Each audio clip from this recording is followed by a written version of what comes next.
most spectacular sculpture on earth was built at a time when there's not supposed to be any civilization at all.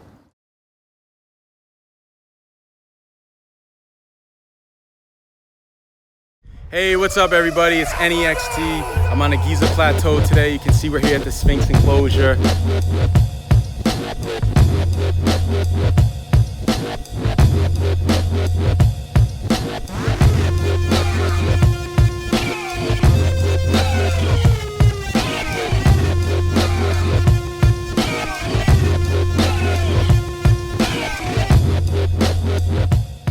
The Great Sphinx of Egypt, known by many names throughout history: Horem Akhet, Horus of the horizon, the living statue of Ra-Harakhte, Seshep Ankh Atum, living image of Atum, Abul Hol, the terrifying one, father of terror, Tefnut, the spit of Nut, and recent hieroglyphic evidence has revealed the ancient name of Mehit. The statue is not only an emblem of Egypt, but it is arguably the greatest sculpture on earth, and its mysteries are manifold. In the Masonic tradition, the Sphinx is guardian of the ancient mysteries, keeper of ancient secrets. As a decorative symbol concealing hidden knowledge from the uninitiated, it is placed in front of Masonic temples and featured on Masonic documents. In the Western world, the concept of the Sphinx is derived from Greek tradition. Legend relates how the mighty Sphinx, with the body of a winged lion and the head of not a man, but a woman, terrorized the citizens of Thebes, the Greek, not the Egyptian, puzzling passengers with a riddle. What goes on 4 feet, on 2 feet, and on 3? But the more feet it goes on, the weaker it be. Devouring all those who failed to answer, until Oedipus realized the answer to the mystery was man. It is man who as an infant crawls on all 4, who through the process of growth begins to walk on 2, and who from senescence in old age supports himself with a staff that effectively has 3 legs. Oedipus may have solved the riddle of the Greek Sphinx, but perhaps the Great Sphinx of Egypt still holds a secret. Egyptologists such as Zahi Hawass and archaeologist Mark Lehner have studied the Sphinx extensively. They are convinced by their own truth that the Sphinx has nothing more to hide, but eyewitness accounts from antiquity and esoteric documentation imply otherwise, leading researchers to suspect something more remains. Scholars scoff at this idea, refuting all claims. The Egyptologists won't consider anything outside their peer-reviewed ivory towers of academia.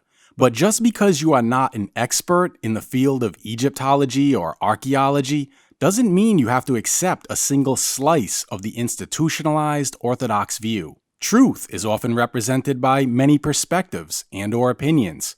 So, what is true to the Egyptologist isn't necessarily true to the geologist, but as they both dance down the bridge of Sirat in search of the objective truth, eventually both arrive at the same conclusion, as that path to truth narrows. In other words, there is no one exclusive school of thought or discipline for reaching an understanding of this statue. My name is NEXT. This is the Adept Expeditions YouTube channel, and if you are anything like me and you feel a calling to research ancient civilizations and have a deep desire for exploring esoteric mysteries to get closer to the objective truth, then you will love what I have in store for this channel. So please take a moment now, hit the subscribe button, and be sure to also hit the bell icon. By doing so, you will not only stay on the cutting edge with updates, but also help support the growth of this channel, enabling me to continue making videos like this one. In this video, we'll take a closer look at the main mysteries and controversies as they apply to the Sphinx. As we trek through the enclosure, discussing theory by theory, I will show you the water patterns and hidden entrances to the Great Sphinx. With the evidence in front of you, you'll be in position as both juror and judge to decide for yourself what is true and what is false.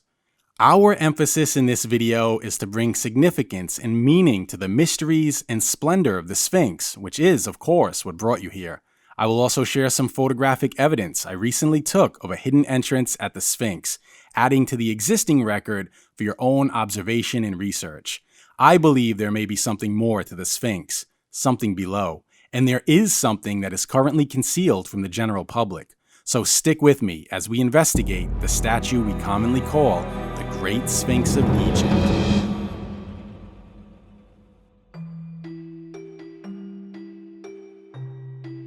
Located just east of the pyramids on the Giza Plateau in Egypt, the Great Sphinx is worth going through the gridlock of traffic coming from the Cairo airport about an hour away. Even without a ticket to Giza, the Sphinx offers a spectacular view. Instead of taking the Pyramid Road directly up the plateau, one can detour through Mina Village, immersing oneself in the culture of crowded streets.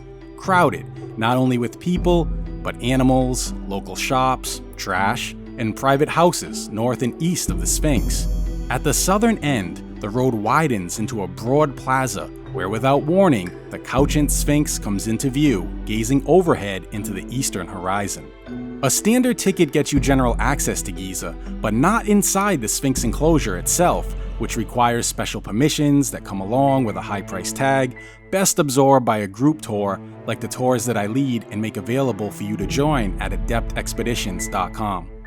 There's nothing like coming face to face with the Sphinx in person, between the paws, with all the evidence right in front of you. But for those of you who are not in position to travel, what is presented in this video will be the next best experience. The Sphinx is carved from a single ridge of living rock, 66 feet high and 240 feet long. Its composition is made up of 3 separate levels of rock strata of alternating soft and hard layers of limestone. Its head, the hardest, shows far less erosion, and to expose the body, enormous stones were quarried out and used in the core masonry of nearby temples directly in front of the Sphinx. They know basically by the style of the masonry when it dates from, so they can tell which are Old Kingdom blocks, which are New Kingdom blocks, which are Ptolemaic, Roman. But because they're straight walls, they didn't have to fit blocks individually into the eroded members, but rather they planed it off, or planed most of it off, and then faced it with the granite. Now you see here the way that the granite is married to, I mean, they could have just cut it off nice and straight, but they didn't for reasons of their own, but rather they went to all the trouble to marry the granite to the limestone. Just imagine moving massive blocks, then lifting and setting such enormous stones precisely into place, some with contoured angles, precision, and tolerances that the academics tell us were done with rudimentary tools and chisels during the Copper Age. But this implies the application of a lost technology, which presents a puzzling problem. So the history of the Sphinx is confused and incomplete. But what do we really know about the origins of the Sphinx? A brief description of the orthodox view that we are given in our textbooks today goes something like this. Designed, sculpted, and constructed by the ancient Egyptians in the Old Kingdom at the end of the 26th century BC, during the reign of Khafre, who is thought to be the builder of the second pyramid. Then, right away it needed repairs in the Old Kingdom. Oops, scratch that, as Egyptologist Mark Lehner changed his mind, recanting from his original statement about Old Kingdom repairs after performing a more extensive study of the Sphinx. When giving consideration to the authoritative point of view, it's important to keep in mind that mistakes and revisions to the prevailing paradigm are not uncommon in academia. Lehner's study of the Sphinx revealed that the Phase 1 repair campaign begins not in the Old Kingdom, as the Egyptologists first suggested, but nearly 1,000 years later, in the New Kingdom. For New Kingdom Egyptians, the Great Sphinx was already ancient. It was found buried up to its neck when a young prince came along before clearing the sand after a voice that he believed was the Sphinx spoke to him in a dream, requesting that he clear the sand away from the paws, thus giving the young prince authority to be a king fit to rule the land. That king was 18th dynasty ruler Pharaoh Thutmose IV, and this story was inscribed on the 15-ton granite stela known as the Dream Stela, found between the paws of the Sphinx. It refers to the Sphinx as Horem Akhet, living statue of Khepera Atum. And so, in order to fulfill his divine obligation, Thutmose constructed a wall to protect the Sphinx from wind and sand. His name can still be found on some of its bricks. The Sphinx then required more repairs in the 26th dynasty. In the Roman era, additional repairs were made, including additional work to the paws. In fact, we now know that the Sphinx has been subjected to at least 5 major restoration efforts since 1400 BC. And although numerous travel accounts from antiquity reference the Sphinx, we typically don't learn much about it from our history books until Napoleon finds it in the 18th century, once again buried up to its neck. A rumor is often told that his soldiers blew the nose off as target practice, but early Arab chronicles account for its destruction by religious fanatics. Excluding ancient enthusiasts, it is really with Napoleon's team of savants and their discovery of the Rosetta Stone that gives birth to the discipline of Egyptology. From there, scientific study and restoration continue throughout the 19th and 20th centuries. Fast forward to tourism today. So before we conclude our brief history of the Sphinx, it's worth putting in your conscience that Egyptology is a relatively new discipline, only a couple of hundred years old, and it's largely based on Western-minded interpretations by Greek interlopers considered foreigners to the ancient Egyptians themselves, who viewed the Greeks as children.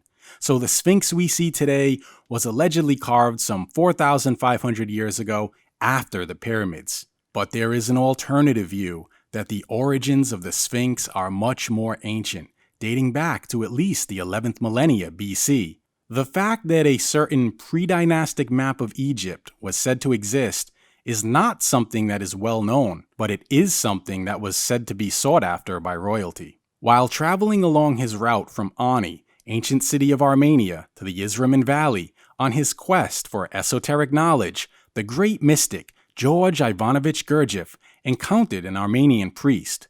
The priest had come into possession of a map of Egypt, but this ancient parchment was no ordinary map. It was a map of pre-sand Egypt, from a pre-dynastic time before Egypt was overtaken by sand. On the map, something startled Gurdjieff, who wrote, and I quote, "What I experienced at that moment," Gurdjieff declared, "I shall never forget it. I was seized with violent trembling.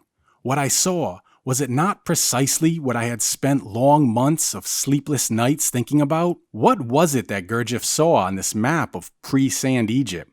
He doesn't directly say, but whatever it was inspired him to travel to Giza for, and I quote, an explanation for the Sphinx and certain other monuments.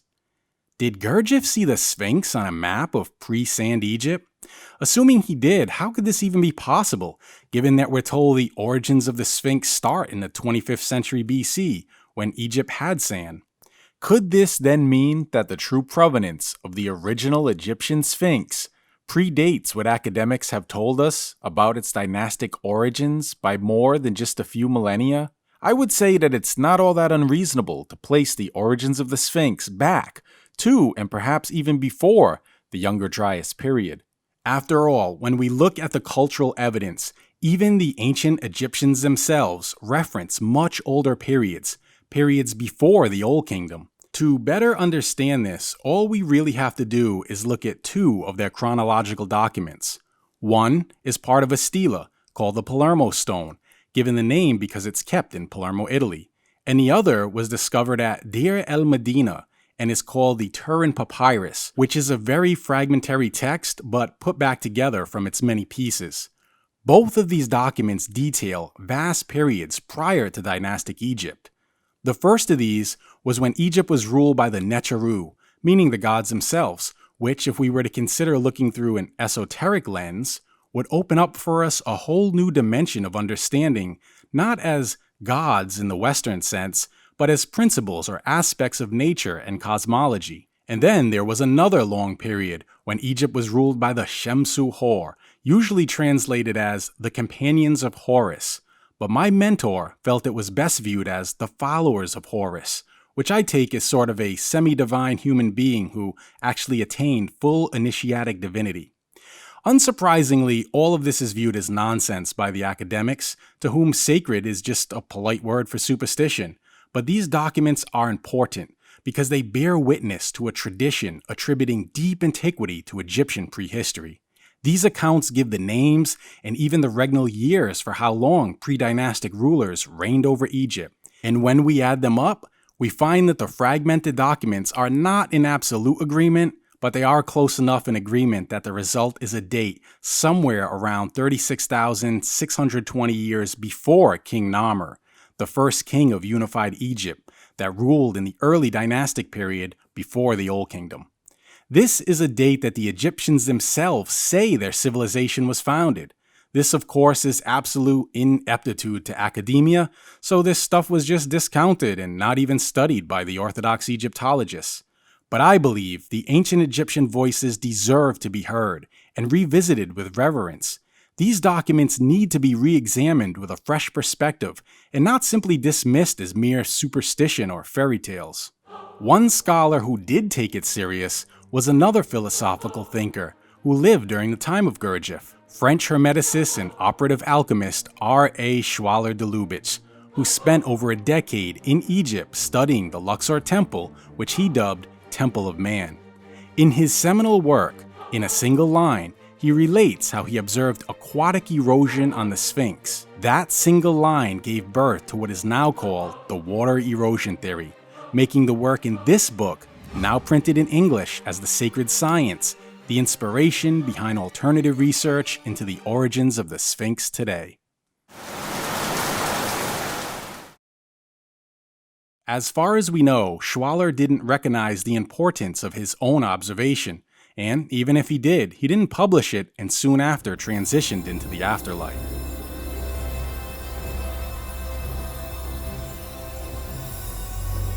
It wasn't until my mentor, the late, great John Anthony West, came along and realized the implications of Schwaller's casual observation. Instantly, I realized that this was a game changer. I mean, this was really a big deal because it meant that everything about ancient history has to be completely rethought. Egypt does experience rain. The land receives between 2 and 4 inches of rain per year, but it hasn't experienced rainfall that could have caused such damage in at least 5,000 to 6,000 years. So, if the Sphinx was eroded by water, this means the Sphinx would have to be much older than that which we are told, and consequently, history would have to be rewritten.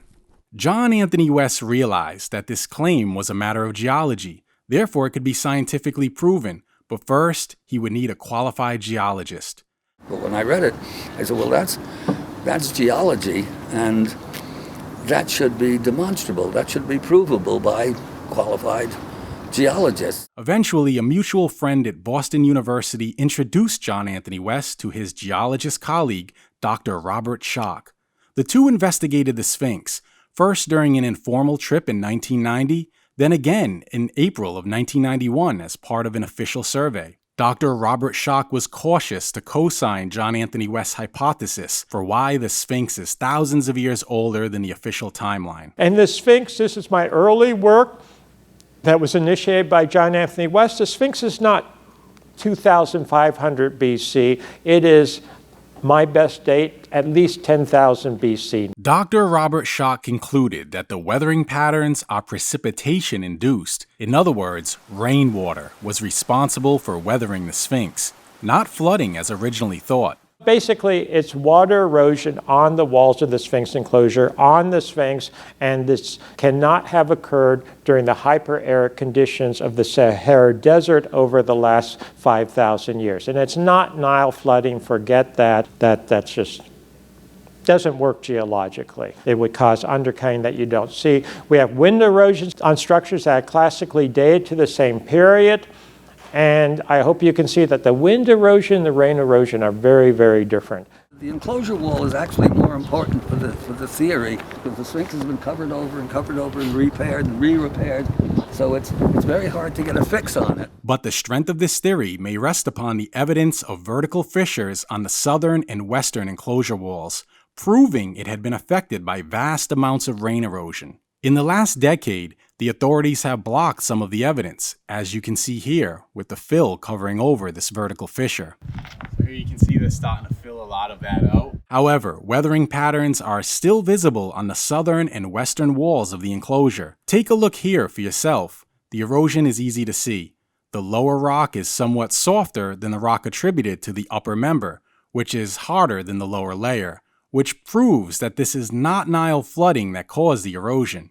It is no question rain precipitation cascading down from the plateau causing the erosional features. You can see how the stone had a round, undulating profile, creating vertical fissures, which can only be formed by precipitation-induced water running down the wall. This is clear evidence of precipitation-induced erosion. And although these beds or layers are best viewed in person when actually walking around the enclosure, this first-hand footage that I captured will help to give you a sense of the depth of erosion. And keep in your conscious, this is a man-made wall carved from vertical bedrock. Here, on the southern wall, we can see an example of what the stone looks like after rain has pounded down on it for thousands of years. But the team knew that the last time there was such heavy rainfall was nearly 10,000 years ago.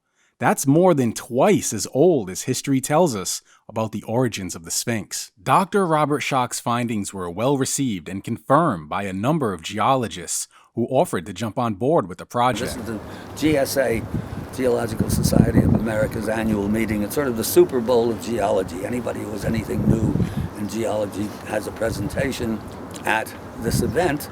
Over 275 geologists offered to jump on board with the project, but the findings didn't sit so well with the Egyptologists, causing not only a clash between both branches of science, but a highly publicized debate. At stake, the accepted view of the evolution of civilization. The debate took place at the prestigious American Association for the Advancement of Science annual meeting in Chicago on February 7, 1992. Archaeologist Mark Lehner contended the opposing view. If it was built by a civilization or a culture that is that much earlier, where is the other evidence of this culture? Show me a pot shard. As we already know, the different repair blocks added to the core of the Sphinx are from different repair campaigns. Even the archaeologists agree on this. Mark Lehner has done some careful work, though it seems he may have misinterpreted his findings. He acknowledges the Sphinx was already weathered to its present condition when the first repair blocks were applied. Lehner also acknowledges that the oldest repair blocks are typical of Old Kingdom masonry, but then we are told, well, they have been cannibalized, that they were Old Kingdom blocks applied in the New Kingdom 1,000 years later. But my mentor finds this to be impossible because the blocks are all form-fit into the weathered grooves of the Sphinx itself, just as we have already seen with the Khafra temple in front of it. The Egyptologists don't accept John Anthony West's theory, but they have since backed off their own theory that the erosion has been caused by wind and sand. In the 1980s, a new theory was put forward by a venerated Egyptian geologist, Farouk El-Baz, suggesting the Sphinx is a yardang. A yardang is formed in the desert where sand whirls around and erodes away softer material, leaving spectacular form. However, in the case of the Sphinx, it is self-evident, as even the Egyptologists acknowledged that stone had to be cut away from the body, giving form to the Sphinx. Therefore, the body itself couldn't possibly be a yardang. The very fact that the Sphinx was weathered when the first repair blocks were applied, and that the repair blocks themselves are acknowledged as Old Kingdom masonry, should leave no argument, because the Sphinx is already weathered into its present condition. If you look at where the repair blocks meet the core body of the Sphinx, there's about 3 feet of weathering, assuming that the body itself is repaired back to its original contour. This is the idiots have covered up this gigantic fissure, but this goes back into the rock. We have photographs, I think I have them in the Serpent. The weathering goes back about 5 meters, about 15 feet of weathering there. But when you look at this, I mean, you can see why Schoch, as a geologist, would look at it and say, wow, it looks like hundreds of thousands of years. We really don't know. And I mean, Schoch's come around at first. He was very, very cautious and said the Sphinx has to be at the very least 5,000 to 7,000 BC. And then we went further and we brought it up to, I mean, he agreed that 10,000 was closer to it, but we wasn't satisfied with that. He's now inclining rather more to my original sense that the Egyptians knew what they were talking about, and 36,000, because when you go back to the Palermo stone and the Turin papyrus, you get something like 36,000 BC, which actually is interesting because the Sphinx, the 10,000 was a favored date for a while, because the Sphinx screams out Leo symbolism at you. And the last time that the Sphinx would have seen its own image in the sky at the vernal equinox would be around 10,000 BC. But if you go back a precessional cycle before that, then you're at 36,000 BC. And outrageous as it sounds, given the standard scenario, it's not that ridiculous. What is ridiculous is how the standard scenario in Egyptology refuses to accept an older date for the Sphinx without having any evidence of a prior civilization that went that much further back. Egyptology does acknowledge how, even in the earlier periods, there was trade with Mesopotamian foreigners, yet fails to acknowledge Göbekli Tepe, located nearby in the northern Mesopotamian region, between the Tigris and Euphrates, which dates back over 11,000 years ago. We are now at Göbekli Tepe. This is the world's oldest megalithic stone temple complex on the entire planet, dating back to nearly 12,000 years old. The radiocarbon dating go in between 7,000 and a little over 9,000 BC, making it the oldest stone temple complex on our planet, nearly 12,000 years. So the interesting thing here is it really upsets the paradigm that anthropologists have preserved and maintained before excavating this site. To understand just how controversial this is, we just need to put this date into perspective, that it is at least twice, if not more, than the traditional date for civilization itself, which is believed to have started around 3,000 to 4,000 BC. In fact, even before Göbekli Tepe, we have Neolithic cave paintings, such as Chauvet, which is the most sophisticated of them all, dating back to around 31,000 BC. This is a date consistent with what the ancient Egyptians themselves say about the beginning of their civilization, and this rock art is a clear work of genius. I would say that there is a case to be made for humans in a higher state of consciousness, capable of sculpting a work of art of high order, such as the Sphinx, in this point in time. And perhaps what's even more ridiculous is how the Egyptologists can't realize they have contradictory theories. Today, the current prevailing paradigm in academia is the salt crystallization exfoliation theory, where basically the porous limestone soaks water up from the ground like a sponge, causing the limestone to crumble, something akin to like potato chips, or what John Anthony West referred to as Lehner flakes. But my mentor believed this theory is just as indefensible as the others when confronted with the evidence that he and Dr. Robert Schoch have presented. And the pipes here are destroying the evidence. But if you look, see it behind the pipes, you can see this is a Late Kingdom tomb. And if you look here, you can't see it, the pipes are here. You see very clearly the lines. We have good photos of this, so you can't get it here, but you see lines of the mason's chisels very clearly. You know, you can see them in the back of the walls there. You see, if the pipes weren't here, you'd see very clearly the clear lines of the mason's chisels with the Lehner flakes forming and blurring slightly the lines. Whereas if you look on the inside there, you can see that it's absolutely pristine. So this is actually, it disproves two theories. The Lehner flake theory is disproved because you can see that the flakes are forming on this kind of looks like a washboard thing, but you can still see that the washboard's there 2,600 years later. So how are you going to get 15 feet of weathering on that wall and no weathering on this one? Doesn't compute. This brings us to the wet sand theory, where they posit wet sand builds up against the walls of the Sphinx, and that creates the erosion. But this means that everything on the Giza Plateau that has been covered by wet sand should look like this. And it doesn't. And it doesn't account for the enclosure itself, where the western part of the ditch is drastically weathered. If it is wet sand, and all are the same member limestone, then how could this be? And then the other theory is called that's the salt crystallization. The other one, there's another name for it, in which they're saying that the water percolating, limestone is rather porous, and it does rain here, an inch or two a year. And so the other theory is that the water insulation, I think it's called, percolating through the rock. The salts carry to the exterior, and that creates the weathering. If that were the case, then it's not Lehner flakes forming from the outside, but rather it's an internal process of water percolating through the rock. And then when you look at the back here, in theory, if that's the case, here I think even where you're standing, you can see the mason's lines, right? You can see it very clearly.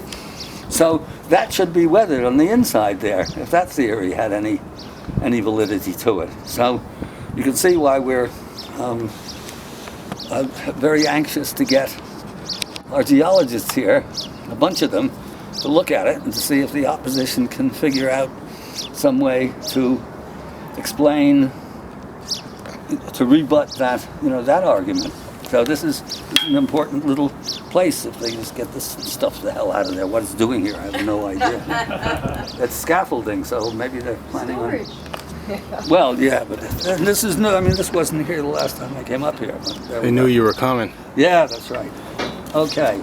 And so, John Anthony West's theory is still met with resistance till this day. But that tide is turning. Mark Lehner and his colleagues maintain that the Sphinx was built during the time of Khafra. All Egyptologists, and especially everyone who studied the Sphinx, and all the archaeological evidence that we have, dated the Sphinx back to 4,500 years ago, which is the time of Khafre, the builder of the second pyramid at Giza.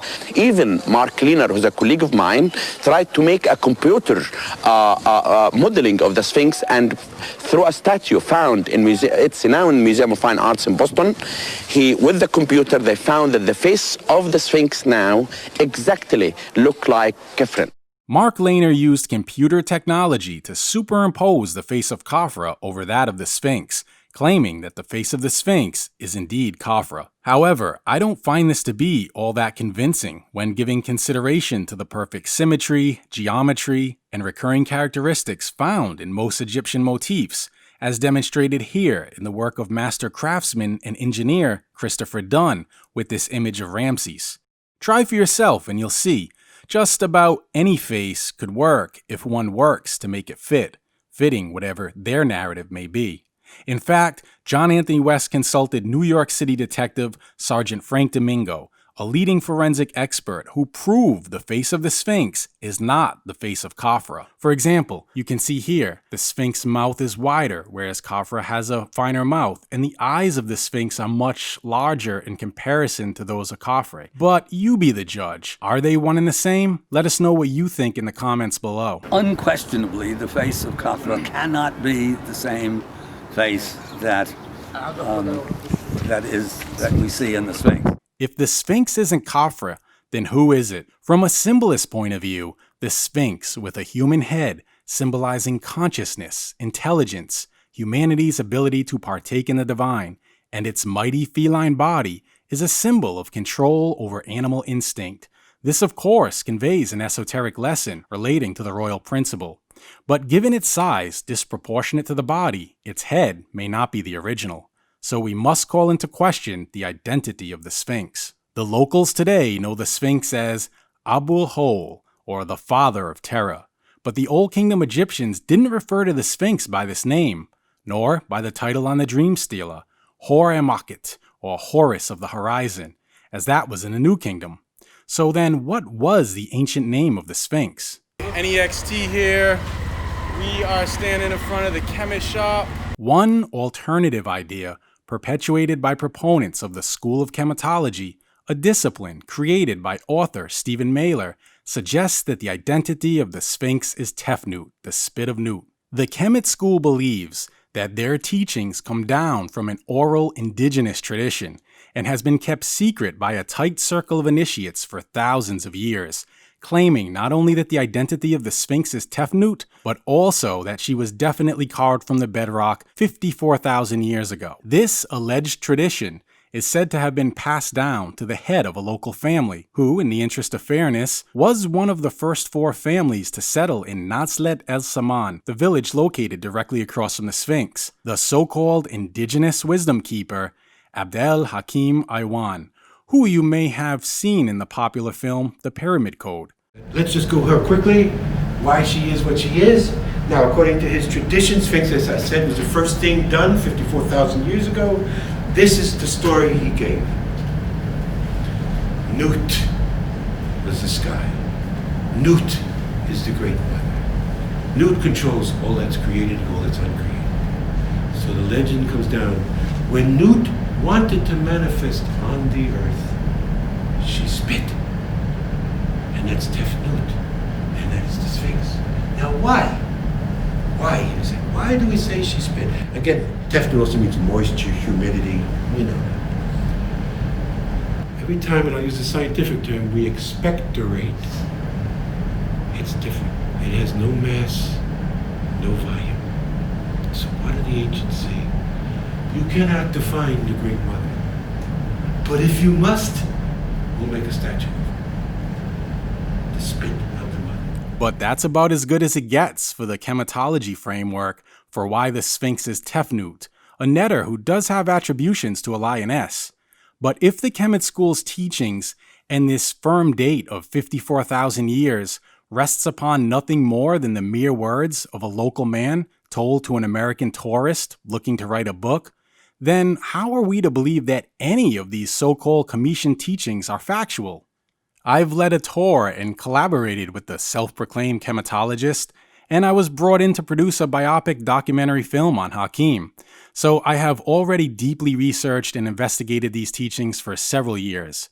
I've also interviewed Hakim's closest student, Stephen Mailer, and co-founder Patricia Ayawan, and I've featured the Kemet School in my ongoing video series, Ancient Egypt Mystery Schools, which is available for members in the private section of our membership site at ancientegyptmysteryschools.com. But coming back to the Sphinx, based on the lack of evidence, personally, I don't believe what's being perpetuated here by chematology is either the true identity or the actual age of the Sphinx. I do believe that this precise date of a 54,000-year-old Tefnut scenario is nothing more than an indulgence in an imaginative flight of fantasy. In other words, I think it's a stretch of the author's imagination. But you don't have to take my word for it.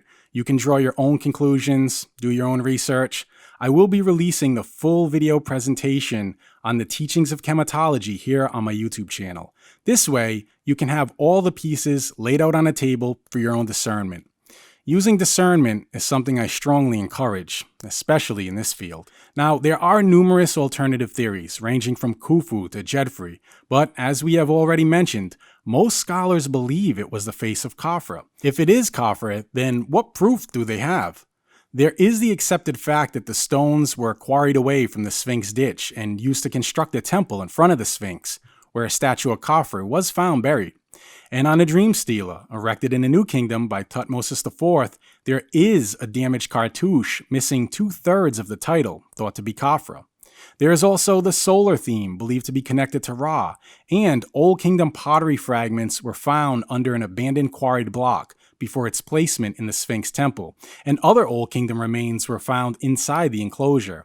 Add to this how inscriptions were found on some of the granite stones casing the weathered limestone core, but none of this evidence goes without reasonable doubt, as it can all be challenged. When the pieces of evidence were assembled, Egyptologists felt no hesitation in attributing the Sphinx and its temple complex to Khafra, though to do this, it was necessary to dismiss one important piece of evidence that definitely claimed the greater antiquity for the Sphinx. This is the inventory stela, uncovered on the Giza Plateau by French Egyptologist Auguste Mariette in the 19th century. The inscription on the stela deals with the events in the reign of Khufu, Khafra's predecessor, and relates how Khufu ordered a temple to be built alongside the Sphinx, meaning, of course, that the Sphinx was already there, and therefore could not have been constructed by Khafra. However, stylistic features convinced scholars that this stela was not original, but rather a late 21st dynasty reproduction. At the same time, it is an acknowledged fact that these later dynasties often copied Old Kingdom styles and texts, and there was and is no commanding reason to dismiss the authenticity of the inventory stela text. As evidence, it is no less circumstantial than that used to attribute the Sphinx to Khafra. Even Egyptian Egyptologists, Salim Hassan summarizes how evidence for this rests upon an inference of fact. In his 1949 work on recent excavations at the Sphinx, Hassan writes, and I quote, "Taking all things into consideration, it seems that we must give the credit of erecting this, the world's most wonderful statue, to Khafra, but always with this reservation, that there is not one single contemporary inscription which connects the Sphinx with Khafra. So, sound as it may appear, we must treat the evidence as circumstantial until such time as a lucky turn of the spade of the excavator will reveal to the world a definite reference to the erection of the Sphinx."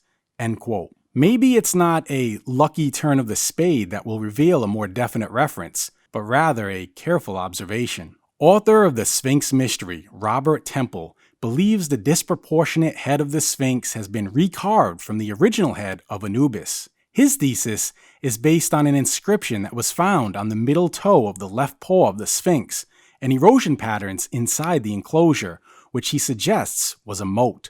Further, Temple discovered a passage in the pyramid text referring to Jackal Lake and another which referred to the body of the jackal being hidden except for the head. Temple contends that these texts refer to the Sphinx sculpture as Anubis being submerged in the water of a moat, which he also believes once filled the enclosure where the jackal was guarding the necropolis of Giza, then known as Rastau, overlooking the settlement of Busiris, today known as Nazlet El Saman. So, was the Sphinx originally Anubis? It's an intriguing thesis, but if the Sphinx is pre-dynastic, this poses a problem, as Anubis doesn't come into vogue among the culture of Giza until the dynastic periods begin. The pre-dynastic Mahdi or Bhutto Mahdi culture or pre-dynastic people at Giza didn't have a concept of Anubis yet, as the jackal was a principle of Upper Egypt. I find Robert Temple's thesis to be fascinating, but I believe it may now be overturned by new evidence that predates his supporting text by 900 years. A new thesis by Dr. Manu Saifzadeh, Robert Bavall, and Dr. Robert Schoch can directly connect the sculpture with not a jackal, but a lioness in a non-funerary context. That lioness is Mahit, and you can see her name here. We did not know what the Sphinx was originally. I actually doubted that it was a Sphinx originally. For a long time, I was thinking a lion, but a male lion. Why? Because the Sphinx goes back, I'm convinced, to at least the age of what? Leo, and was looking at Leo in the sky on the vernal equinox during the age of Leo. But now, and this again is with Dr. Manu Saifzadeh and also Robert Bavall, and we now, I am convinced, know that the Sphinx was not a male lion, but a lioness, a female lion. Adding to this, international award-winning sculptor Robert Nayland is no stranger to demonstrating the subtractive process of sculpture, as seen here with this snow block on day 2 of a 4-day competition period, and then here with the finished product on day 4. With his vast expertise for making a durable image in a brittle medium, the renowned sculptor uses a model to demonstrate how there would have been adequate material from the original head of the lioness from which the face we see today was originally carved. I've had the opportunity to meet and exchange dialogue with Robert Nayland, and although he is not an Egyptologist disciplined in the nuances of Egyptology, from a sculptural standpoint, he believes the proportions are not the proper proportions for supporting the head of a jackal, that the long, slender snout of the jackal would never have supported itself for more than 50 years, let alone 1,000 or so. Now, this is an expert in sculpture explaining to me how the limestone layer cake would have snapped off the neck in its earliest stages. I will leave a link to his paper addressing the application of the subtractive process in the description below. The new thesis of Mahit presents us with an ancient dual title, referring to an overseer of scribes. You can see the axe here, and what appears to be a bent rod in the back of the lioness. While most Egyptologists have no explanation for this bent rod, Dr. Manu Saifzadeh has made the remarkable discovery with his interpretation that it represents an actual key, like one would put into a lock. Here, we see Hemi Unu, a vizier, an important member of the royal court under Khufu. He is believed to have been the architect of the Great Pyramid at Giza. But according to Egyptology, the Great Pyramid was built before the Sphinx was ever carved. So then how is it possible that a reference is made to the lioness in his own title?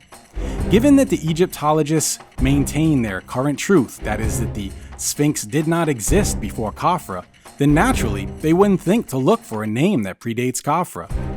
But here, on the statue of Hemiunu, the title was hiding in plain sight under the left foot.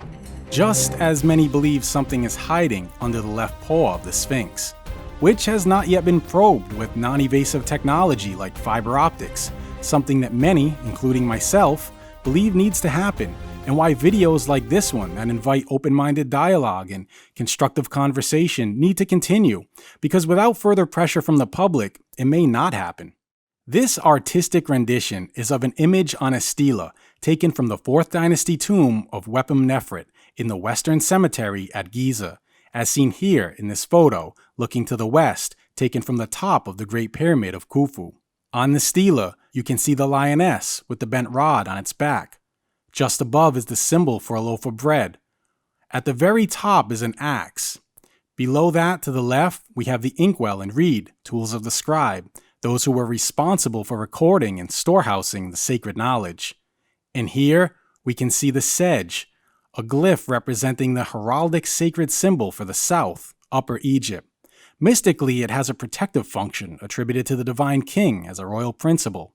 So, Hemiunu's title may be translated as Overseer of the Scribes of the King and Master of the Key to the Lioness, a key holder. So, as the research suggests, this means that he was the king's chief librarian and guardian to a royal archive. Further, sealings recovered from the tomb of Jur at Abydos, dating to the 31st century BC, that's Dynasty 1, which is more than 500 years before the date that Egyptologists assigned to the Sphinx, we can see a lioness with a triple rod symbol emanating from her back. Take notice of how the edifice next to the lioness is reminiscent of the way the Sphinx is depicted on the Dream Stela. As Graham Hancock has said many times before, stuff just keeps on getting older.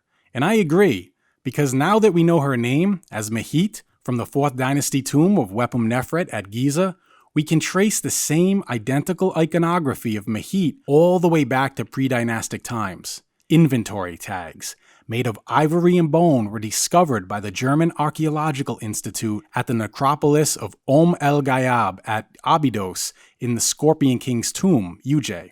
Have a look for yourself. We can see a shrine, the Perwer, a couchant lioness on guard sitting in front of it. To put this in perspective, this is Mehit, 150 years before Narmer, at the beginning of the First Dynasty. Because this foreign symbol has not yet been classified by the Egyptologists, the team has appropriately dubbed it the Jah sign, J-A-W, standing for John Anthony West, who will now forever be associated with the Sphinx and recognized for his groundbreaking work. Groundbreaking work that, just like a key, opened the door for the next school of researchers, such as myself and likely many of you watching this. I believe this new thesis of Mehit makes more sense, and the evidence is much stronger than Robert Temple's thesis of Anubis as the Sphinx whom guards the necropolis, because Giza wasn't a cemetery in pre-dynastic times. It was a settlement. Austrian prehistorian and archaeologist Karl Kromer excavated a massive crescent-shaped mound at Giza and actually found debris of people who lived at Giza before the Old Kingdom. Some of the ceramic fragments and their decoration date to the prehistoric Naqada II culture, which dates back to the 37th century. What Kromer found, among other artifacts, were sealings with a foreign script. As you can see here, Karl Kromer concluded that Giza was first a thriving settlement long before the conventional date of the pyramids, and that it was destroyed to make room for the necropolis at the beginning of the 4th dynasty. Recalling the inventory stela, Khufu repaired a temple next to the Sphinx, which implies how this settlement at Giza was centered around a shrine before Khufu likely converted it to a necropolis at the beginning of the 4th dynasty. I'll leave a link to this report in the description below for your own research. Now, it's written in German, but you can simply copy and paste the text into a German to English translator, as I have, so you can read it for yourself, providing you don't know how to translate German. As irony would have it, Egyptologist Mark Lehner is currently re-excavating the Cromer site, re-sifting the sand some 28 years after the debate, where he asked to see the potsherds from a prior civilization. Where is the other evidence of this culture? Show me a potsherd. Show me a potsherd. Show me a potsherd. Well, Mr. Lehner, here it is. I'd like to turn the question back on you, because we do have evidence for a civilization that pre-exists before the Old Kingdom. We have a foreign script, which is writing, which constitutes civilizations or civilized people. Now, we can't say with certainty how far back this civilization actually goes, but we can take this back before Pharaonic Egypt, and by your standards, before the Sphinx. I believe there is some evidence for a prior civilization, which was there at Giza before it was razed or demolished, just as Carl Cromer has demonstrated in his work. Therefore, we have a precedence for how civilizations can get lost, leaving us with a missing chapter in history by the emergence of a culture who razed to the ground that which once existed. And this has been overlooked up until now.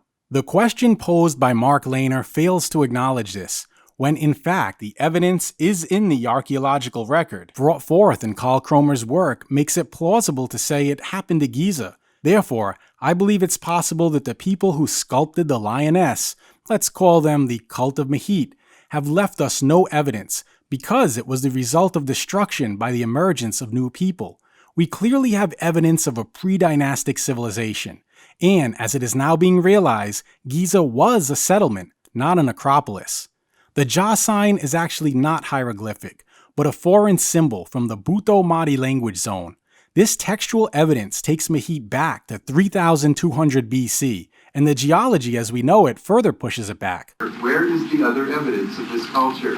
Clearly, the Egyptologists had this evidence in their possession all along, but they did not consider it, perhaps because of their bias for the currently cherished theory of Khafra as the face of the Sphinx.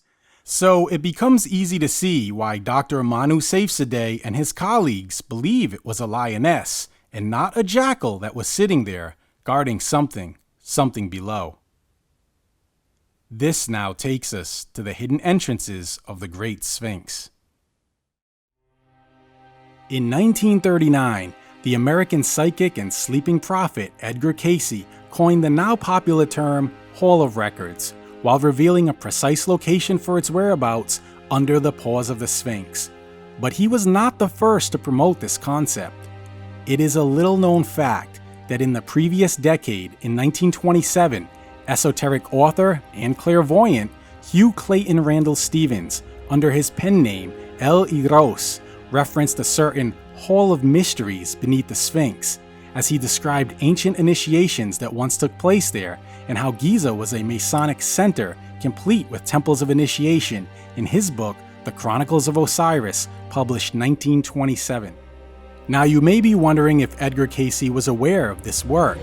We can't say with certainty, but what is evident from his own meticulously documented files is that Cayce did have clients who were members of the Rosicrucian Order Amorc, so we know for a fact that Cayce was aware of the Rosicrucians. In 1936, 3 years before Cayce's reading, the first imperator of the Rosicrucian Order Amorc, Harvey Spencer Lewis, published a proprietary diagram and description of chambers beneath the Sphinx. If you'd like to learn more about the Rosicrucians, you can check out the playlist on my channel for the Sacred History of the Rosicrucians, a 9-part series that I produced and narrated for the Rosicrucian Order Amorc.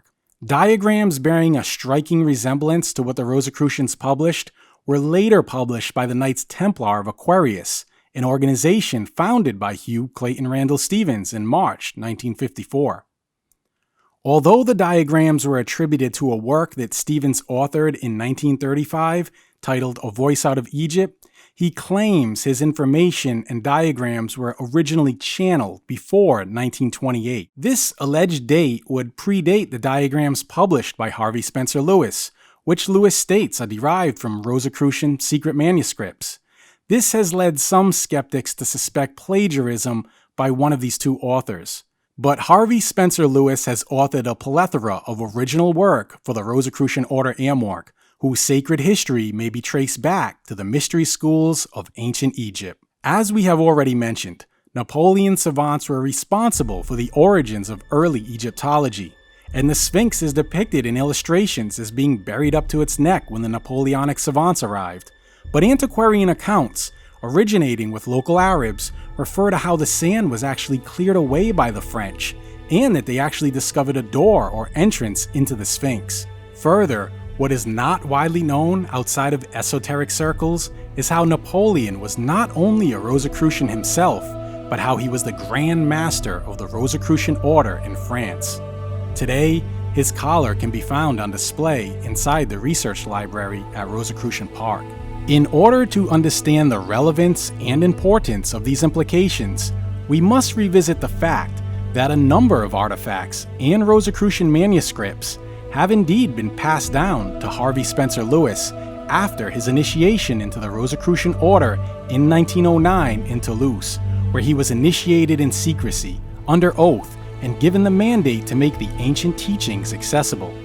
Harvey Spencer Lewis was in contact with Rosicrucian mystics from around the world, and he also had established relationships with the authorities in Egypt, as he was the first to lead Rosicrucian initiatic journeys in 1929, only a few years or so into the modern restoration of the Sphinx, perhaps even before some of the final cover-ups that we will soon discuss in this video. Some skeptics have challenged the sources cited in his work as an attempt to debunk Harvey Spencer Lewis, but all efforts have proved inconclusive. And I would be remiss if I failed to add how in 1929, Harvey Spencer Lewis wrote a remarkable description of the Essenes as part of his book, The Mystical Life of Jesus, 18 years before the discovery of the Dead Sea Scrolls, which have now confirmed his work on the Essenes. So I would contend that Harvey Spencer Lewis was not only an original author, but a most remarkable one at that. I've read his most insightful books and have absolutely no reason to suspect any plagiarism on his behalf. But to truly grasp and bring to light the esoteric nuances of this controversy, it would truly require one to rise to a new degree of understanding. Since antiquity, there have been legends and reports of secret passages, underground tunnels, and chambers. In the 1st century AD, Pliny, in his Natural History, relates how locals believe that King Amasis was buried inside the Sphinx. Today, we know of several entrances, and the Egyptologists even agree. So without further ado, here's a somewhat comprehensive introduction to all known passages and hidden entrances to the Great Sphinx. 1. The Mystery of the Sphincter. During the 1923 excavation led by Emile Barrace, a hidden tunnel leading inside the Sphinx was discovered, then covered over and nearly forgotten. It wasn't until some 57 years later, in 1980, when an elderly man named Mohammed Abdel Mogood Faid revealed its whereabouts. Nearly 57 years had passed since Mohammed Faid worked as a basket carrier for Barrace, who had sealed the passage in 1926 during his excavation at the Sphinx. Mohammed Faid notified authorities, Zahi Hawass and Mark Lehner, and on October 16, 1980, Faid pointed to a specific brick-sized stone, bonded with modern cement, that was removed to reveal the opening. However, 14 years came to pass before the authorities, Zahi Hawass and Mark Lehner, wrote a definitive account of this tunnel located in the rear of the Sphinx. To quote the Hawass and Lehner article, like so much of Barrace's work, the passage went entirely undocumented, and since it was covered with masonry, it was nearly forgotten.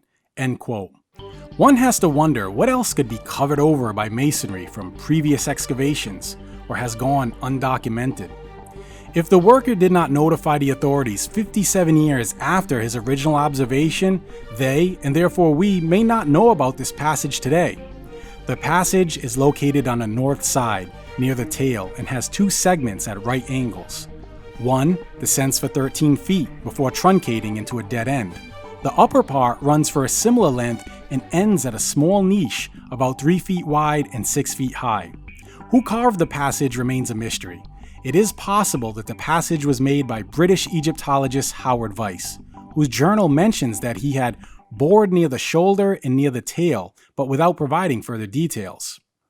Charcoal, ceramic pottery shards, An alabaster chip, a granite chip, a water jug, a piece of tinfoil, another fragment of red granite, and 2 old but modern leather shoes were discovered inside. But in the upper segment of this bifurcated shaft, hidden from public view, under a layer of restoration, there is an important piece of geological evidence. Mark Lehner recorded and published this important observation.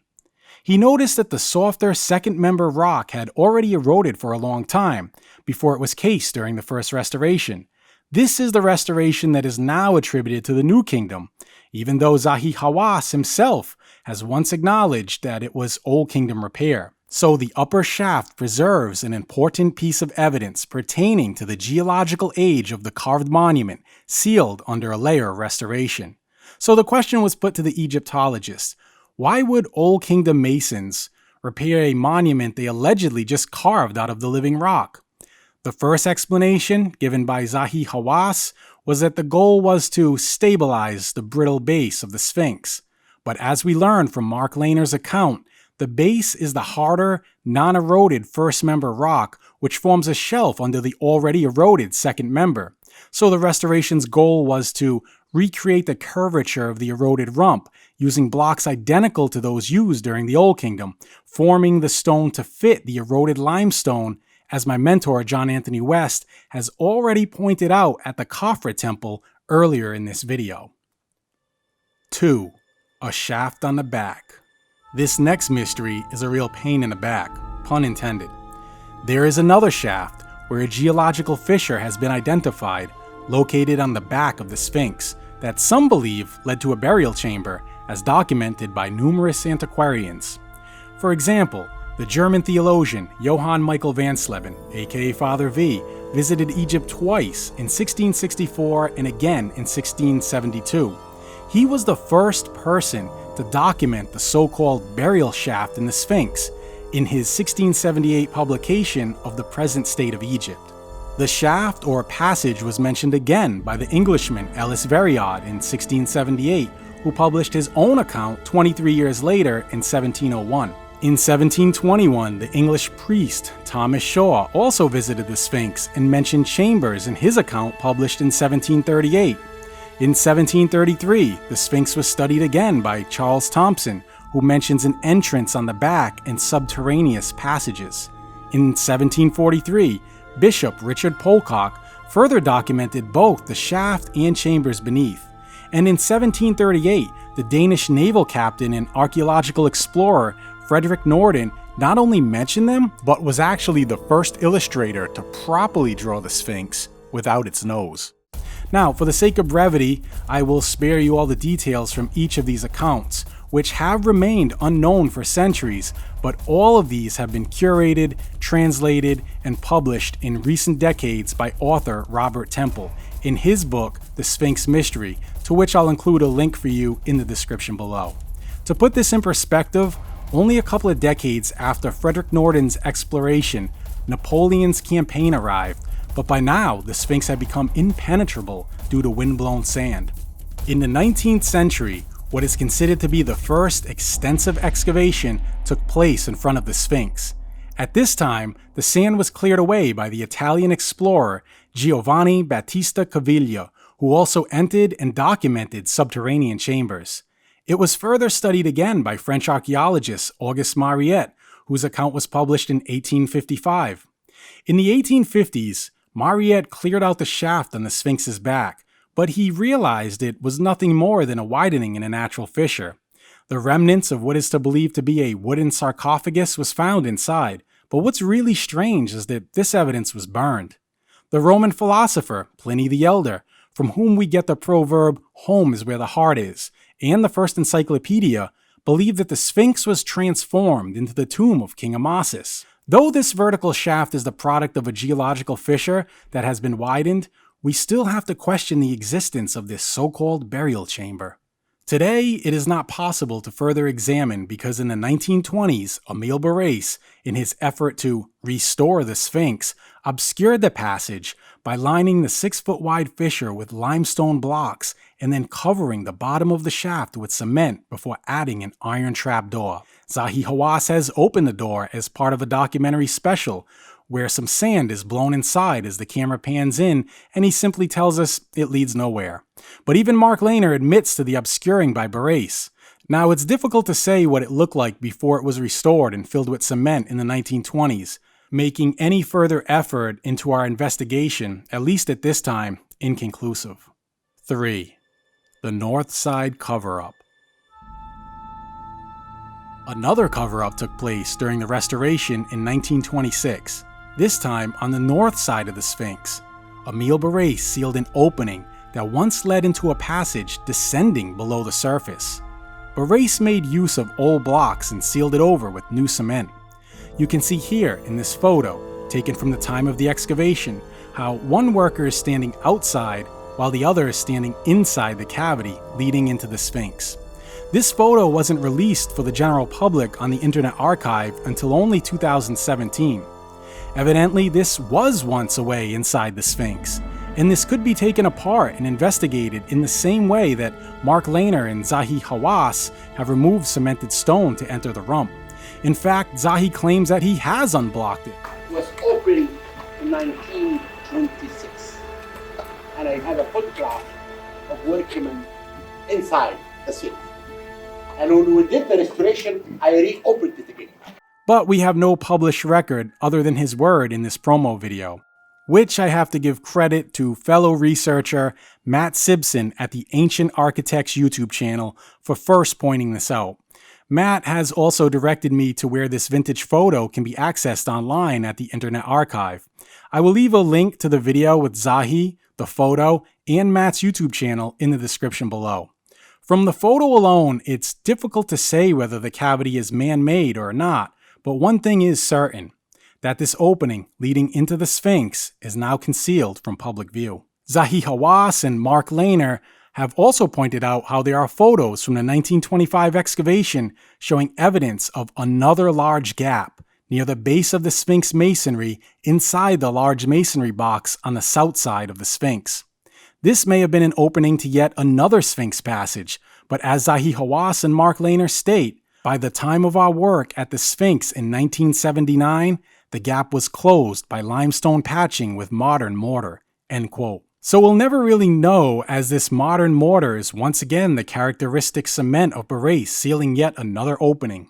These masonry boxes are a real mystery that so few who visit the Sphinx even consider questioning. They were discovered by Auguste Mariette in 1850 and thought to be serdabs. They were likely constructed by the Greeks or Romans, as most are comprised by tiny blocks like we see on the paws of the Sphinx, which are a later addition. The masonry box on the south side is one of 4 out of 5 originally, and it is believed that a tall statue of Osiris may have been propped up, blocking the entrance. 4. A hole in the head. A hole in the head of the Sphinx, now covered up, goes about 6 feet deep. A man can stand inside, as you can see here in this photo. The Egyptological view is that the hole was intended to affix a headdress to the monument, like this one here at the Luxor Museum, though it has never been found. In 1914, the Northern Territory Times and Egyptian Gazette published an article about how a chamber inside the head of the Sphinx was discovered by Egyptologist George Reisner. However, this was later dismissed as a hoax. The hole is now paved with the signature concrete of Barrace, and an iron trapdoor was fitted to cover up the opening. There is a hole in the back of the Sphinx, about 4 feet behind the head, dubbed Perring's Hole, after one of Howard Weiss's engineers in the 1840s. Seeking hidden chambers, they bored a hole 27 feet deep, but the drill rod became stuck. Weiss then tried using gunpowder to remove the rod, but he wasn't successful. The cavity Weiss created was cleared in 1978 by Zahi Hawass. Inside, Zahi found part of the Sphinx's headdress. 5. The Concealed Pit. In the film Secrets of the Sphinx, Mark Lehner is shown standing above an obscured passage before descending inside. The Egyptologist doesn't really say much about the rectangular pit hidden behind the Dream Stela, which is also sealed up, making it impossible for the general public or even researchers to see where it may lead, if anywhere. There is in fact a rectangular pit located between the chest of the Sphinx and the Dream Stela, which obscures our visibility. The cell is covered over by a modern cement ceiling and fitted with an iron trapdoor. This was installed by Emile Barrace as part of his restoration efforts in the 1920s. You can see a close-up of this entrance here in this photo taken by author Robert Temple. To add to this, during one of my recent AdeptExpeditions.com presented esoteric symbolist tours of Egypt, I took more photos of this area so that you may see it in more detail. I have yet to come across any vintage photos predating the 1920s excavation that clearly detail this area before the ceiling was added. It's always obscured by the Dream Stealer. If anyone is aware of such a photo, please get in touch with me by letting me know in the comments below or finding me on Facebook or Twitter. Because with all of these passages and entrances that allegedly lead nowhere, one has to wonder what the breast of the Sphinx looks like at the base beneath the modern cement ceiling. Portals, gateways, and entrances in the ancient world are almost always in the center, balanced between two flanking motifs such as pylons or obelisks. So in this case, it is reasonable to conjecture that if there were a proper entrance, it would not be in the rump or the head or even on the sides, but rather dead center between the two paws, in keeping with temple building protocol. The Egyptologists tell us there is nothing more to see here, as Mark Lehner has already conducted an extensive survey of the Sphinx. But even with respect to that survey, had a local man who had worked at the site during the excavation in the 1920s not informed the authorities, neither Mark Lehner nor Zahi Hawass would have even known about the entrance in the rump. And even Mark Lehner admits that Emile Barrace didn't do a great job of documenting his work. What else went undocumented and perhaps unnoticed by the basket carriers? And what was the motivation for covering over this section in the first place? How does building a cement ceiling over an open area forming a pit that previously didn't exist constitute as restoration? Admittedly, there could be an engineer reason that I am missing, but there could also be an entrance leading inside the Sphinx that perhaps got covered up, which the Egyptologists are missing. We know from the accounts of Howard Weiss that Giovanni Battista Caviglia was first to excavate the front of the Sphinx in 1817, but it is a little known fact that this area was covered over and blocked up under the direction of Henry Salt, head of the British Council in Cairo. This account comes down to us from Count D. Forban, who found fault with Salt's attempt to block up not just this area, but other passages in and around the Sphinx. So right here, hidden in plain sight, is a sealed rectangular pit, preventing us from seeing the lower base of the Sphinx. So something is concealed from the general public. How can we be certain there wasn't once a passage here, now patched up by the bricks of Henry Salt or Caviglia, and further covered over by a cement ceiling and iron trapdoor by Barrace? How can we put all of our trust in the Egyptologists when the Egyptologists themselves have changed the official story from Old Kingdom repairs to New Kingdom repairs using Old Kingdom blocks, or when it's taken decades for the photo of the man standing inside the Sphinx opening on the north side to be released to the general public?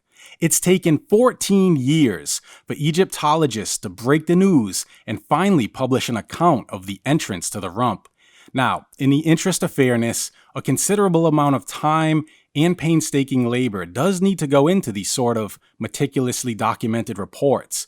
But I'm not so sure Egyptology alone holds all the answers. No single set of eyes can see it all. After all, the Egyptologists and geologists are not in agreement with respect to the weathering. If there was a proper entrance to the Sphinx, I contend it would be right here. And by no means am I suggesting that we destroy the stones or do any further damage to the Sphinx. But at the least, this pit should be opened up so others outside the field of Egyptology can see for themselves. Egyptology isn't perfect, it's not an exact science. Mark Lehner had asked where the potsherds from a previous civilization were. Where is the other evidence of this culture? Show me a potsherd. According to Cromer, they have been on record all along, and it is now being realized how Giza was indeed a settlement. In 1845, James Augustus St. John published an abridged commentary made by Henry Salt about how the French made considerable excavations in front of the Sphinx and discovered a door. and how this inspired Captain Caviglia to excavate in front of the Sphinx in 1817. It is also important to add how Caviglia was not only a well-traveled Genoese merchant from Malta, but had intimate knowledge of esoteric and mystical traditions. When another traveler visited the Sphinx in 1801, he reported how some of the sand had been removed as he described the substructure. Further, Father Antonius Gonzalez visited the Sphinx in 1665 and referenced a tunnel opening under the chin. Given all of this evidence and these historical eyewitness accounts, one would like to think it warrants a further examination of the blocked-up passage inside the rectangular pit. But this is merely my position, at least for the time being, and I do not want to force an opinion on any of you, so let me know what you think in the comments below. Is there an archive beneath the Sphinx?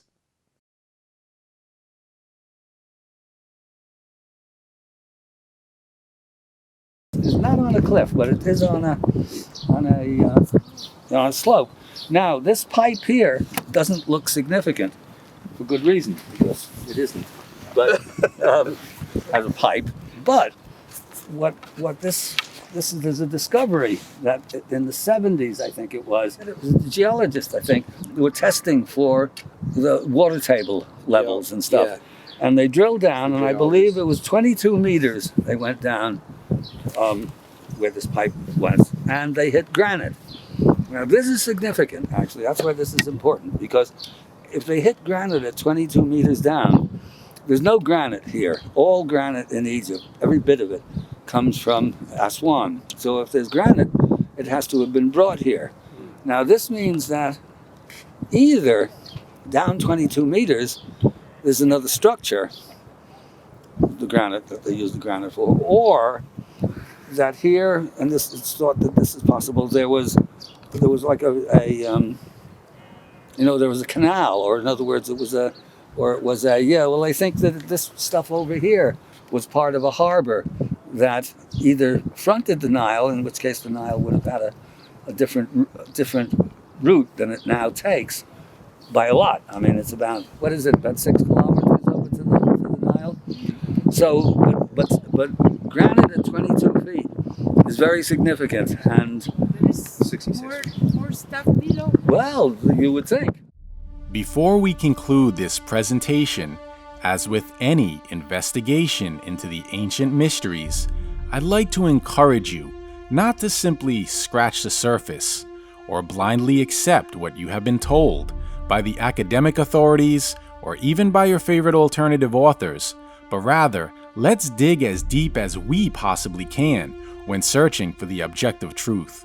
The greatest truths that I have ever come across were not discovered in a YouTube video or even in a book, but discovered deep within. And as much as part of this video may seem like I'm taking digs at Egyptology, and admittedly I have, the truth is that I actually have a tremendous amount of respect for Egyptology as a discipline and the PhD proponents of that discipline and its most prominent members, such as Mark Lehner and Zahi Hawass. In my mentor's final years, John Anthony West became civil with Zahi Hawass, and he even defended him. And I think that was noble of him to do, because it's too easy to make assumptions and too easy to point a finger without having any intimate knowledge of all the details and subtle nuances. It's too easy to find a common enemy to rally against in support of our own work, blaming the Egyptologists. Often we let our own egos prevent us from seeing the bigger picture, and thus we fail to realize that we are all flawed human beings, each operating from our own level of understanding based on our own individual experience. And believe it or not, despite all of the headlines, Zahi Hawass has actually done some good for Egypt. He sent a letter to America insisting that we take proper care of the obelisk, known by some as Cleopatra's Needle at Central Park in New York City. And I applaud Zahi for this. This majestic piece, along with many other obelisks, have been taken from Egypt, removed from their original location where they once rest in situ, and brought to various nations. And as the residents of these nations, we should be good stewards, helping to preserve Egypt's cultural heritage in addition to our own. As a result of Zahi's call to conservancy, $500,000 were raised for the obelisk's restoration, So while some of us poke fun at the quackademics, academia is not an exclusive enemy of the objective truth. I would say many alternative researchers stand to learn a great deal from actually reading academic literature, rather than being so quick to dismiss it with preconceived notions or bias. Personally, I have found more educational value in boring, peer-reviewed academic papers than I have from most alternative authors. On the other hand, many of these alternative authors have helped people to think outside the box of academia. The motives of humanity can be found on all sides, from wanting to protect one's life's work to selling books or even tours. And if you think this is in part a shameless plug to sell you on joining one of my esoteric symbolist tours of Egypt, made available at adeptexpeditions.com, it is. But I have spent years reading both academic peer-reviewed papers as well as alternative work and esoteric literature. I've interviewed many experts, traveling the world over, investigating the mysteries. And I'm not just saying this to brag. I'm saying this because I can now draw from my own experience to manifest more meaningful experiences for others while traveling on this journey together.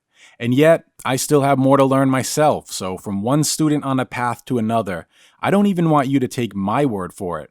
Find whatever most resonates with you, but always remember to use your ability to discern and think for yourself. I have placed the evidence before you and asked the question, is there a door between the paws? The truth is, it's hard to say with certainty. I have my suspicions, but if it can be demonstrated that I'm wrong, I'll be first to admit that, and happy for the opportunity to learn from my mistakes. It is by engaging in open-minded dialogue, having conversations where everyone has a voice, where all the data is out on the table. This is how we can collectively grow and arrive at new conclusions, and perhaps solve some of these ancient mysteries together. Because as responsible authors in this attention economy, it's ever so important that we no longer cherry pick based on our bias, but rather review all of the data, using the interdisciplinary approach to think along not one, but many lines. We need opposition, like Horus needs Set, in order for the creative principle to manifest. Now, it's challenging to be all-inclusive and present all the data when it comes to the mysteries of the Sphinx, especially with keeping brevity in mind when making YouTube videos like this one. So in conclusion, to address the question about whether or not a hidden chamber or archive is beneath the Sphinx, I would say that if we look at all of the evidence and we observe all of the data, there is indeed sound reason to suspect that there is something below. But everyone wants to talk about the water erosion theory put forth by my mentor, John Anthony West and Dr. Robert Schoch. And there are counter-arguments about the dating for when it actually rained in Egypt. But in my opinion, that's not even the main proof, because what Dr. Robert Schoch carefully observed from the seismic experiment conducted at the Sphinx along with Thomas Dobecki, with respect to both erosion and dating, exactly matches what they measured underground. So yes, the water erosion hypothesis is what made the big news, and it makes for great YouTube videos dealing with the origins of the Sphinx. But Dr. Robert Schoch and Thomas Dobecki put a solid scientific foundation under that theory that often gets overlooked or ignored. Many people in this field and on YouTube who explore this subject often fail to mention this. Why is that? Everyone talks about the water erosion theory, and as we pointed out in this video, we can see the water weathering patterns not even on the Sphinx itself, but on the enclosure wall, which is important for the theory. And with respect to the weathering patterns, as I mentioned, there are counter-arguments from geologists such as Colin Reeder and others about the dating. So the issue of when it rained in Egypt can be seen from various perspectives, as it can be argued that heavy rain fell even in 4000 BC, and so that could explain the water erosion for some. But in my opinion, that's not really the main proof. Seismic refraction is really the major piece of this theory. Yet, the uninitiated critics are quick to dismiss it as pseudoscience or something esoteric, and therefore, by their understanding, it's invalid. It's as if just because it was conducted at the Sphinx on the Giza Plateau, it doesn't count. As if all reality gets checked at the front door once you go past the ticketing entrance at Giza, when it's actually a valid scientific technique. In fact, as you can see here in this recent paper, even in Egypt, seismic refraction is used as a technique to determine if it's safe to build residential complexes on limestone plateaus. This study shows how a big cavity was discovered, determining that it would be too dangerous to build there because of a sinkhole. Evidently, the ancient Egyptians did not have this technology when they carved the Sphinx and built their temples around it. But by doing seismic refraction today and measuring the aging or the erosion underneath the surface of how the rock has decayed with time, we can see how the scientists come up with the data at the end of the Younger Dryas period. This technique is recognized and used all over the world to date weathering of subterraneous rock. It is a valid geological technique, and the results of that study, performed at the Sphinx by Dr. Robert Schoch and Thomas Dobecki, confirm not only the water erosion theory, but that there is something below. I have another video in the works where I'll be discussing this in more detail, and you can check out the forthcoming book on this subject by Dr. Manu Safzadeh, to whom I owe more than a pint of research. And if we are ever to get the opportunity to find out for sure what lies beneath the Sphinx, we have to put the pressure on from the public. And to do so, we have to keep this conversation going. As it stands today, we may not be able to go below the Sphinx, but we can go below this video to have a say in the comments section. If you have enjoyed this video, hit the like button and subscribe to this channel so we can keep it growing. And remember to also hit the bell icon for notifications of more videos just like this one. There are a few ways that you can help support this channel. One is by sharing this video. That will always help with the growth. Two, if you're in financial position to help out, you can contribute to the Patreon or PayPal donate. Or three, you can always purchase merch or even join me for one of my signature esoteric symbolist tours of Egypt at adeptexpeditions.com. In fact, we still have a few spaces left for the Lost Technologies and Symbolism tour featuring myself and colleague, master craftsman and renowned engineer, Christopher Dunn. That tour takes place September 2021 in Egypt. And if you're watching this video in the future, post the date of this recording, I would still encourage you to check out adeptexpeditions.com, get on our email list so that you can receive updates and early bird discounts for future tours. Again, that's at adeptexpeditions.com. Thank you for your time and thanks for watching. Oh, and by the way, because you've stuck it out and watched the entire video, I'm going to leave you with a little bonus. This is taken from one of my Facebook Live videos, captured on my mobile device, just some raw footage from 2018, 5 days after the passing of John Anthony West. This is called Cleopatra's Needle, but this is actually older than Cleopatra. Cleopatra's part of the Ptolemaic period in Egypt. Greek influence, obviously. This side's interesting here because we can see the symbol of Men Kephara. If you look up, let's see, right here we see the cartouche and the hieroglyphs for Men Kephara. It is the sun to the moon, Leo to the Cancer, the invocation of all of that anything that you're looking at is the sun to the moon, the camels to the earth, the smoke of the earth, the illusion of it all.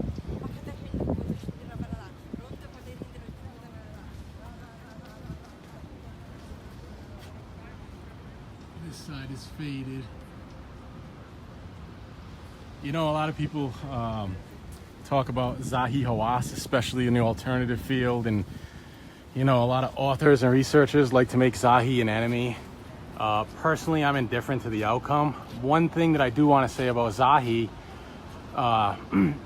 in terms of portraying him in a more positive light, is that in 2010 he had wrote a letter to the U.S. and he basically sent a letter to the U.S. stating that we need to take care of this. This is actually from Egypt. This isn't a replica. This was taken from Egypt. It's part of a pair. The other one is in London. And then there's a third one in Paris. The other obelisk in Paris, its twin, still remains in Egypt. This was taken from Heliopolis. But, you know, Zahi actually wrote a letter to the U.S. stating that we need to take care of this and clean it up. You know, I think a lot of alternative researchers and authors sometimes need to find an enemy to get popularity to sell their books. I'm not gonna necessarily say I side with Zahi, but I think that the opinion of Zahi is sensationalized. He's not really you know, I think a lot of stuff when it comes to Zahi is a bit extreme. I'll leave it at that. I mean, we all saw the debate with him and Graham Hancock and his behavior. Obviously, he's impulsive and emotional, but you know, I think that there's a lot that's said about Zahi that we can't prove, that he's taken this and he's stolen that. You know, a lot of that is, in my opinion, stuff that people say so that they can draw attention to their work. And, you know, I just want to point out the positive side, and that is that Zahi did say we need to take care of this monument, which I agree with. This actually belongs in Egypt. My dear friend and mentor, John Anthony West, has a theory about the obelisks, the John Anthony West theory. I'll be posting a video about that. I'm going to be posting a lot more videos of me and John in Egypt that I just never had the chance to get out. I'm going to get them on my YouTube. Obviously inspired. I feel compelled to do this with John's passing recently. Man, it's pretty wild. John, Duvall, Graham Hancock, all the stuff that's going on, the passing of Jim Marrs, this stuff is really a calling, I feel, for the next generation to really step up and make sure we continue to perpetuate the works of these great researchers that came before us, but use that material to continue moving everything forward. Hey, Trinity. Hello. These are the Egyptian glyphs. They are very cool. I know some of them, but not these. I haven't learned these yet. But I know the ABCs of the You know alphabet. the Egyptian alphabet. Uh-huh. Yep. Very nice.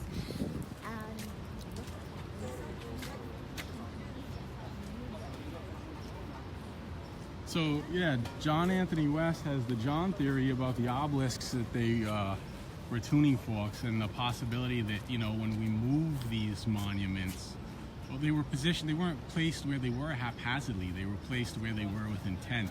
There was a reason for them being there. So instinctually, my internal feeling is this stuff really does belong in Egypt, but by the same token, it gives us an opportunity to appreciate it here in the States. Let me know what you think in the comments below. You know, do artifacts, should they just be left where they're found, or should they be brought to a museum where they can be preserved and we can study them? Or are we removing a piece of history that we shouldn't be touching?